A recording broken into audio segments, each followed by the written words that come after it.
Hello friends, idli தோசைக்கு ஏற்ற மாதிரி ஹோட்டல் சுவையில் நல்ல வாசனையான புதினா தக்காளி சட்னி எப்படி பண்ணுறதுன்னு பார்க்கலாம். முதல்ல கடாயில் எண்ணெய் ஊற்றி உளுந்தம்பருப்பு கடலைப்பருப்பு போட்டு வறுத்துக்கலாம்.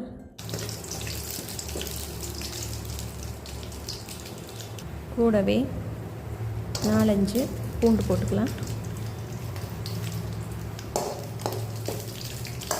பூண்டு நல்லா வதங்கினதும் ஒரு கைப்பிடி வெங்காயம் போட்டுக்கலாம்.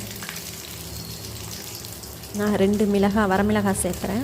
உங்களுக்கு காரம் அதிகமாக வேணும்னா 4 மிளகாயும் கூட சேர்த்துக்குங்க. இது நல்லா வதங்கணும். தக்காளி 2 நல்ல பழுத்த தக்காளி பழம் கட் பண்ணி சேர்த்திக்கலாம். இப்போ இது நல்லா வதங்கட்டும்.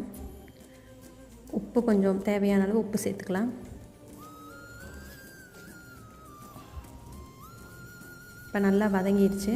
இந்த டைமில் நல்லா ஃப்ரெஷ்ஷான புதினா தழை ஒரு கைப்பிடி, கொஞ்சமாக மல்லித்தழை கொஞ்சம் சேர்த்து நல்லா வதக்கலாம்.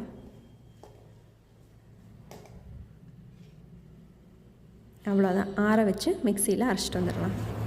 கடுகு கருவேப்பிலை போட்டு ஒரு தாளிப்பு கொடுத்தா கமகமான புதினா தக்காளி சட்னி ரெடி. ட்ரை பண்ணி பார்த்துட்டு கமெண்ட் பண்ணுங்கள். இந்த சேனலை சப்ஸ்கிரைப் பண்ணிடுங்க. தேங்க்யூ.